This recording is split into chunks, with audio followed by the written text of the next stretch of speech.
श्याम और रीमा पति पत्नी थे। दोनों अपने बच्चों के साथ मनाली में रहते थे।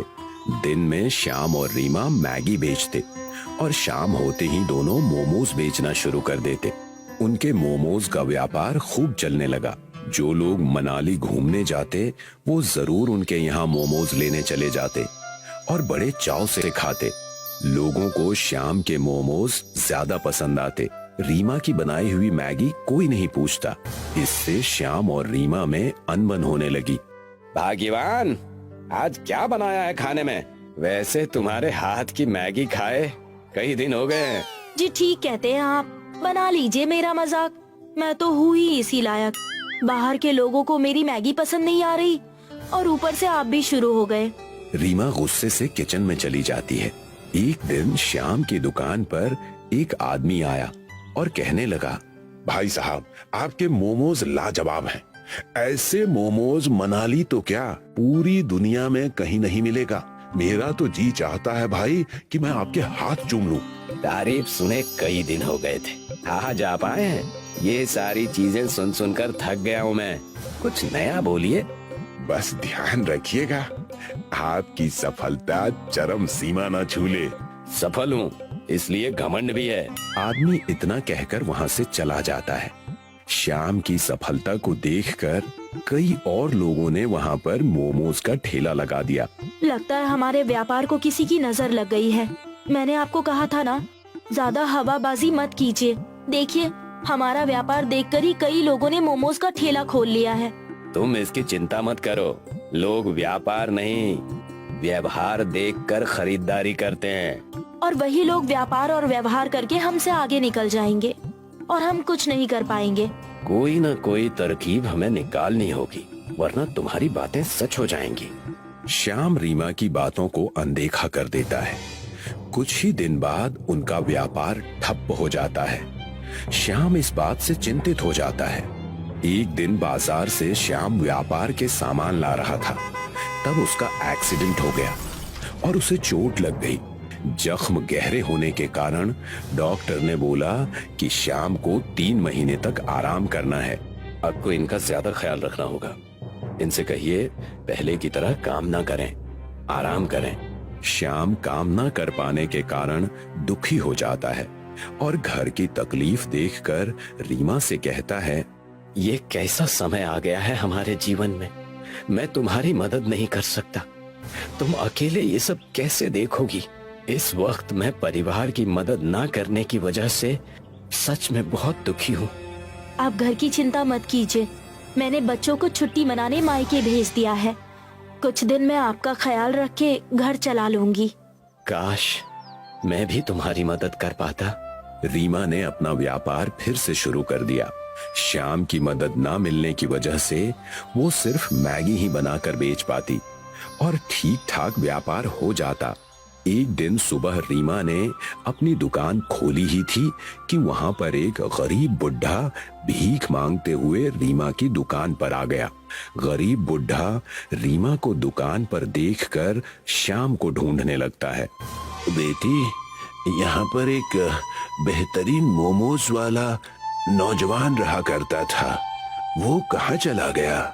बड़े दिन हो गए, उसने मुझे मोमोज नहीं खिलाए। जी, वो मेरे पति हैं। उनका कुछ दिन पहले एक्सीडेंट हो गया। इस वजह से अब हम सिर्फ मैगी बेचते हैं। मैं आपको मैगी खिला देती हूँ, आप इसे खा लीजिए। रीमा ने उस गरीब बुढ़े को मैगी परोसी। मैगी खाते ही बुढ़े ने कहा, लाजवाब, ऐसा स्वादिष्ट मैगी मैंने आज तक नहीं खाया। तुम दोनों पति पत्नी के हाथों में जादू है। भगवान तुम्हारा भला करे बेटा। गरीब बुढ़े की बात सुनकर रीमा को अच्छा लगा और उसने मैगी के पैसे मांगे। जी धन्यवाद। चलिए मैगी के पैसे दीजिए। पैसे? कौन से पैसे? मैंने कभी तुम्हारे पति को पैसे नहीं दिए। मैं जब भी आता था वो मुझे फ्री में ही मोमोज खिला देता था। सुबह सुबह आकर इन्होंने दिन की शुरुआत ही ऐसी कर दी। आज का तो दिन ही बड़ा कठिन बीतने वाला है। गरीब बुढ़ा वहाँ से जाने ही वाला था, लेकिन वो रुक गया और बोला, मैं अक्सर तुम्हारे पति के हाथ के मोमोज खाकर उसे जादुई तावीज दिया करता था, जिससे तुम्हारे दुकान की खूब बिक्री होती थी। वही मैं तुम्हें भी देने वाला हूँ। गरीब बुढ़े ने अपने थैली में से एक तावीज निकाली। इस तावीज को तुम अपनी दुकान पर बांध दो और अपना व्यापार देखो। कैसी तावीज? उन्होंने तो मुझे इस बारे में कभी कुछ नहीं बताया। ये लो, और अब से मैगी और मोमो को साथ में मिलाकर बनाना शुरू कर दो। तुम मैगी बहुत अच्छा बनाती हो और अपने पति की मदद से मैगी और मोमोज को मिलाकर उसका व्यापार करो। इतना कहकर गरीब बुढ़ा वहां से चला जाता है। रीमा घर जाकर सारी बातें श्याम से बताती है। श्याम सारी बातें सुनकर कहता है, कई साल पहले एक बार ये गरीब बूढ़े बाबा हमारे दुकान पर आए थे। मैंने इन्हें मोमोज खिलाए, तब भी उन्होंने मुझे एक तावीज दी थी, जिसे मैंने हमारे मोमोज की दुकान पर लगाई और दुकान चलने लगी। लगता है ये वैसा ही तावीज है। उन्होंने ये भी कहा हमें मैगी मोमोज बेचने चाहिए, मैगी और मोमोज का मिश्रण। जैसा उन्होंने कहा है हमें वैसा ही करना चाहिए। इससे हमारे व्यापार में सिर्फ बढ़त ही होगी। श्याम की बात सुनकर रीमा ने अपने दुकान पर गरीब बूढ़े बाबा की तावीज बांध दी और मैगी मोमोज बनाना शुरू किया। देखते ही देखते पूरे मनाली में मैगी मोमोज की चर्चा होने लगी। रीमा के हाथ के मैगी मोमोज टूरिस्टों को इतने पसंद आने लगे कि हर कोई बड़े चाव से खाने लगा। अन्य मोमोज वाले अपना व्यापार बंद करके वहां से चले गए और श्याम की तबीयत पहले से बहुत ठीक हो गई। अब से मैं भी तुम्हारा हाथ बटाऊंगा, हमारा व्यापार और चलने लगेगा। हमारे मैगी मोमोज अब सबको पसंद आने लगे हैं। क्यों ना हम अपना व्यापार हाथ गाड़ी से एक कैंटीन में बदल लें और तरह तरह के मैगी मोमोज बनाकर बेचें। इससे हमारा मुनाफा होगा। कैंटीन ही नहीं, बल्कि अब हम मोमोज की पूरी फैक्ट्री खोल देंगे। तुमने पूरा परिवार बखूबी संभाल लिया। मेरे ना होने के बावजूद इससे ज्यादा गर्व मुझे कभी नहीं हो सकता। श्याम और रीमा ने एक बड़ी सी मोमोज की कैंटीन खोल दी। उनका व्यापार पहले से 2 गुना ज्यादा चलने लगा और वो खुशी खुशी अपने परिवार के साथ फिर से रहने लगे। हस्तिनगर नाम का एक गांव था। वहाँ कमलेश एक कपड़े के मिल में काम किया करता था। उसकी पत्नी विभा लोगों के घरों में काम करके थोड़े पैसे बचा लिया करती थी और अपने बच्चों को स्कूल में अच्छी शिक्षा दिलाने की पूरी कोशिश करते। कमलेश का बचपन से ही एक सपना था कि बड़े होकर वो खुद व्यापार करे, लेकिन व्यापार करने के लिए उसके पास पैसे नहीं होते थे। जब भी थोड़े पैसे कमलेश जमा कर लेता, कमलेश उन पैसों से शराब पी लेता। कमलेश की शराब की लत की वजह से उसकी पत्नी और बच्चे दोनों बहुत परेशान रहते थे।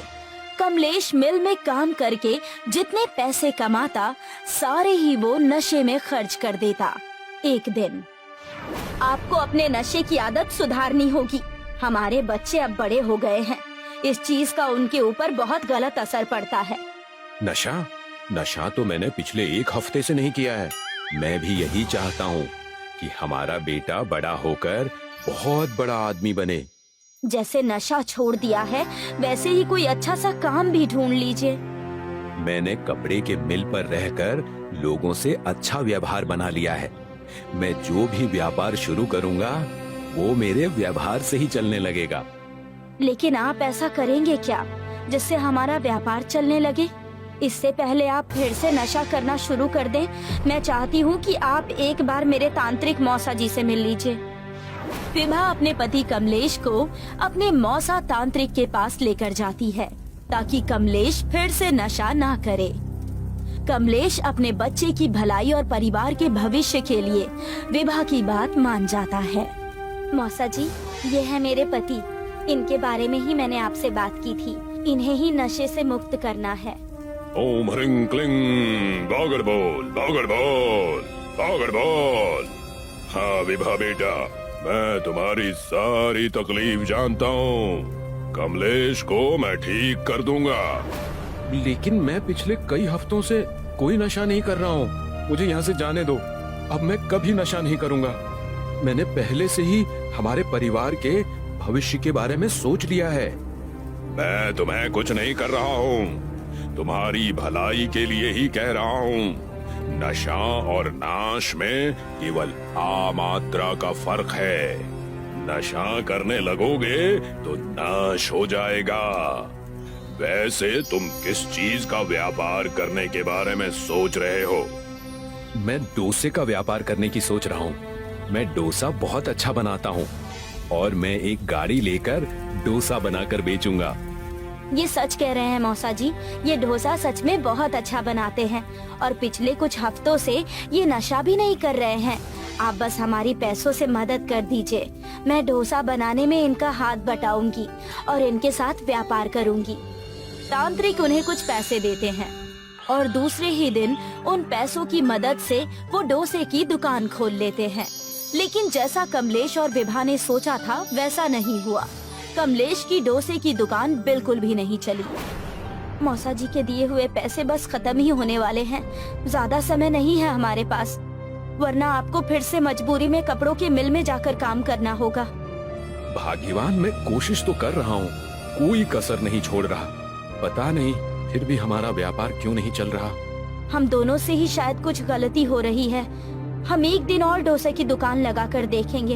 अगर व्यापार हुआ तो हम आगे काम करेंगे, वरना हम मौसा जी से जाकर उपाय मांगेंगे। जैसा तुम कहो भाग्यवान। तुम और तुम्हारे मौसा जी तांत्रिक कम, बंदर और मदारी का खेल दिखाने वाले ज्यादा लगते हैं। चुप रहिए और कल की तैयारी कीजिए। विभा की बातें सुनकर कमलेश दूसरे दिन की तैयारी शुरू कर देता है। दूसरे दिन जब कमलेश और विभा ने दुकान खोली, उनकी दुकान पर भीड़ ही भीड़ थी और ये देखकर वो दोनों बहुत खुश हुए। पिछले दिनों के मुताबिक तो आज का दिन बहुत अच्छा गया है। बस भगवान करे हमारे दिन ऐसे ही जाएं और हम तरक्की करें। लेकिन याद रहे, इन पैसों से आप नशा मत करने लग जाइएगा। हमें ये पैसे मौसा जी यानी तांत्रिक जी को लौटाना है। कमलेश विभा की बात ना मानकर उन पैसों में से कुछ पैसे निकाल लेता है और रात को चुपके से शराब पीकर घर आकर सो जाता है। अगले दिन जब कमलेश और विभा ने फिर से दुकान खोली तो वहाँ ग्राहक नहीं थे। ग्राहक तो क्या, वहाँ एक आदमी भी नजर नहीं आया। उनके अलावा अन्य डोसे की दुकानों पर बहुत भीड़ थी। ये लोगों को हो क्या गया है? कल की ग्राहकी को देखकर हमने आज ज्यादा डोसा बनाने का सामान लेकर आए। अगर आज हमारी बिक्री नहीं होगी तो हम इन सामान का क्या करेंगे? हमारे अलावा सारे ही दुकानों में भीड़ लगी हुई है और हम यहाँ मच्छर मार रहे हैं। जरूर हमने कोई अनर्थ किया है। इस चीज को हमें मौसा जी को बताना होगा। हमें वहाँ जाने की कोई जरूरत नहीं है। इस चीज से हम निपट लेंगे। पहले तो कमलेश विभा की बात नहीं मानता है, लेकिन जिद करने पर विभा कमलेश को अपने मौसा जी यानी तांत्रिक जी के पास लेकर जाती है। तांत्रिक के पास जाते ही कमलेश समझ जाता है कि वहाँ कुछ होने वाला है। ओम ह्रीं क्लीं, ओम ह्रीं क्लीं, बागड़ बोल। मैं सब जानता हूँ तुम दोनों यहाँ क्यों आए हो। विभा, तुम अपनी परेशानी अपने साथ लेकर आई हो। मैं परेशानी साथ लेकर आई हूँ? मैं कुछ समझी नहीं। तांत्रिक की बात सुनकर कमलेश मुंह छुपाने लगा।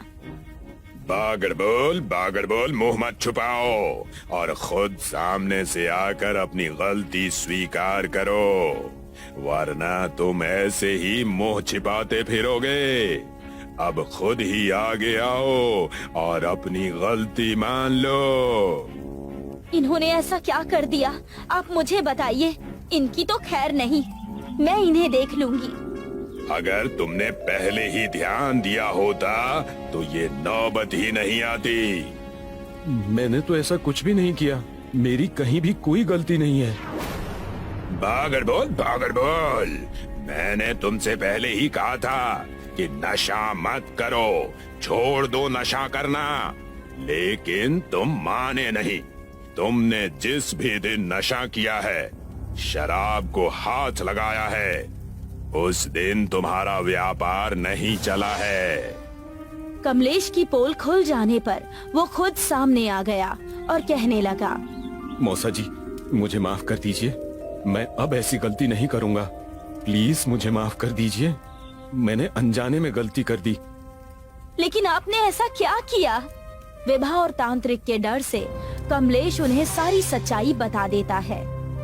मैं हर रात घर से पैसे चुराकर शराब का नशा करता था, और जिस भी दिन हमारा व्यापार अच्छा चला, मैंने उस दिन भी नशा किया था पैसे चुराकर। मुझे माफ कर दो। मैं ऐसी गलती दोबारा नहीं करूंगा। कमलेश के माफी मांगते ही तांत्रिक ने कहा, पागल बोल, माफी तुम्हें एक ही शर्त पर मिलेगी। आगे से अगर तुम व्यापार बहुत अच्छे और ईमानदारी से करोगे तो तुम्हारी सारी मनोकामनाएं पूरी होंगी। मैं सारी शर्तें मंजूर करता हूँ, और मैं आगे से मेहनत भी पूरी करूंगा। ये लो मेरी तरफ से मैगी। अब से तुम डोसा नहीं, मैगी डोसा बनाकर बेचोगे। तुम्हारी पत्नी मैगी बहुत अच्छा बनाती है और तुम डोसा, इसीलिए दोनों को मिलाकर मैगी डोसा बेचो। तुम दिन दूनी रात चौगुनी तरक्की करोगे। पागल बोल। विभा ने वो मैगी तांत्रिक से ले ली और अगले ही दिन कमलेश और विभा ने मैगी डोसा बनाना शुरू कर दिया। उस दिन से मैगी डोसा के नाम पर कमलेश की दुकान चलने लगी। कमलेश और विभा का मैगी डोसा चल पड़ा और उन्हें इतना मुनाफा हुआ कि उन्होंने कुछ ही दिनों में 3 दुकानें और खोल ली और कुछ लोगों को काम पर भी रख लिया। कमलेश ने नशा करना भी बंद कर दिया और दोनों खुशी खुशी रहने लगे।